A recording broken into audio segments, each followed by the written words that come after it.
Muito bem, gente. História do Mundo para Crianças, do Monteiro Lobato, tá? Aqui o livro, tá? E capítulo 11, A Guerra de Troia. As guerras, prosseguiu Dona Benta, constituem os principais acontecimentos da vida dos povos. Com elas, as nações nascem e morrem. A história dos gregos principia a ser conhecida como a Guerra de Troia, que se deu cerca de 1200 anos antes de Cristo, nos começos da Idade do Ferro.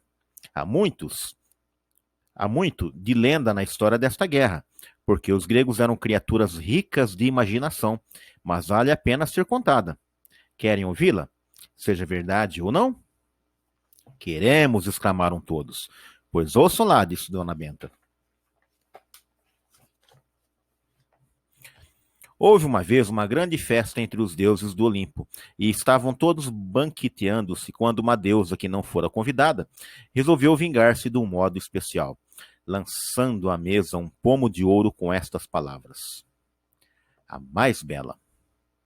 A deusa que teve esta lembrança era a deusa da briga, e não fora convidada justamente para que reinasse paz na festa. Pois com a ideia do pomo, a malvada conseguiu imediatamente despertar a vaidade de todas as deusas ali reunidas, visto que cada qual se julgava a única merecedora da fruta. O meio de resolver o caso foi mandar vir da terra um pastor de nome Paris, que decidisse qual a mais bela. Imediatamente as deusas trataram de seduzir o juiz. Juno prometeu fazê-lo rei. Minerva prometeu dotá-lo de grande sabedoria e Vênus, a deusa da beleza, prometeu-lhe o amor da mulher mais bela do mundo. Paris não era um simples pastor, e sim filho de Príamo, o rei de Troia, uma cidade que ficava perto da Grécia, do outro lado do mar. Em menino, fora abandonado numa montanha para morrer no dente dos lobos, mas um casal de pastores o salvou.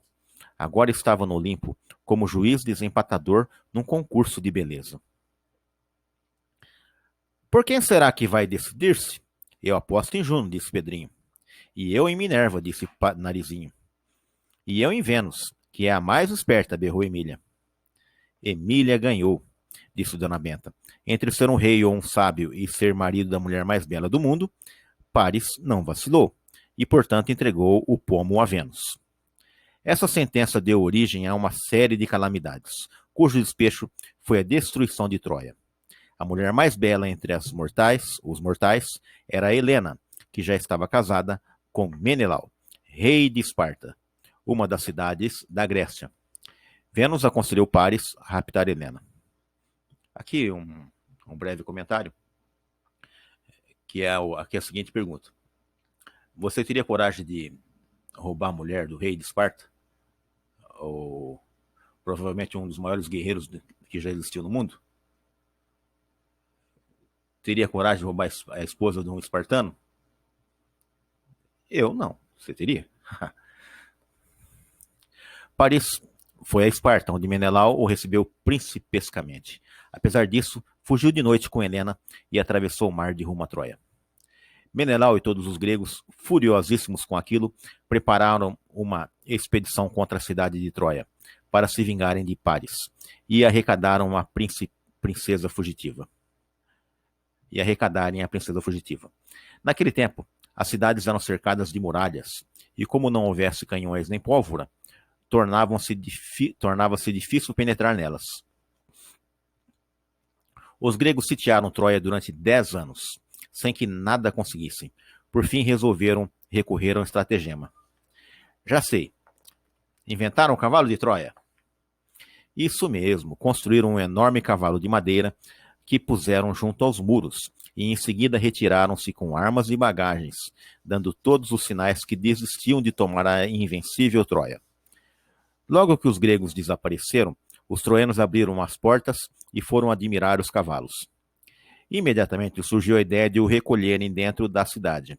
Um sacerdote de nome Looconte opôs-se, alegando que o cavalo de nada adiantava na cidade, além de que podia ser um embuste. Os troianos, porém, que estavam ansiosos por ver o cavalo enfeitando como um troféu de guerra uma das suas praças, não lhe deram ouvidos. Logo depois, Laconte com mais 2 filhos foram enlaçados e asfixiados por 2 enormes serpentes saídas do oceano. O povo viu nisso sinal de que até os deuses estavam danados com ele por não querer o cavalo dentro da cidade. E sem mais vacilações, recolheram o animalão de pau. Para isso tiveram de derrubar um pedaço de muralha. Tudo correu muito bem, mas à noite, uma portinhola na barriga do cavalo se abriu e por ela começaram a sair soldados gregos dos melhores. Saíram e começaram a tomar conta das portas. Ao tempo em que isso acontecia, as forças gregas que se haviam retirado principiaram a voltar. Pela manhã atacaram a cidade, entraram pela brecha feita para dar passagem ao cavalo e trucidaram todos os seus defensores e habitantes. Depois lançaram fogo às casas e retiraram-se para a Grécia, levando consigo a fugitiva Helena. Agora compreendo a expressão presente de gregos, disse Pedrinho. Quer dizer presente de inimigo, presente de alguém que não merece confiança. De fato, assim é, meu filho. Quem aceita um presente de gregos está perdido. A história minuciosa da guerra entre gregos e troianos encontra-se em 2 poemas de grande fama. Um deles chama-se Ilíada, nome que vem do segundo nome de Troia, Ilion. O outro chama-se Odisseia. Nesta conta-se o que, depois de terminada a guerra, se passou com um dos heróis gregos, Ulisses ou Odisseu. Sabem qual foi o poeta que compôs esses poemas? Camões, gritou a burrinha da Emília. Homero, ensinou Dona Benta. Homero era um rapsodo, quer dizer, um pobre diabo que andava pelas ruas cantando versos para viver, como fazem hoje os homens do realejo. Além do mais, o cego, o coitado e por isso nunca escreveu seus poemas, foram escritos por outras pessoas que de tanto ouvi-los os guardaram de cor. Só depois da morte é que Homero ficou famoso. 9 cidades gregas passaram a disputar a honra de ter sido o berço do cego que em vida andava de porta em porta, declamando seus poemas em troca de esmolas. Coitado, exclamou Narizinho. Nem teve o gosto de saber que ia ficar célebre. Homero ficou mais que célebre, ficou celebérrimo, como também aconteceu a certo rei de Israel.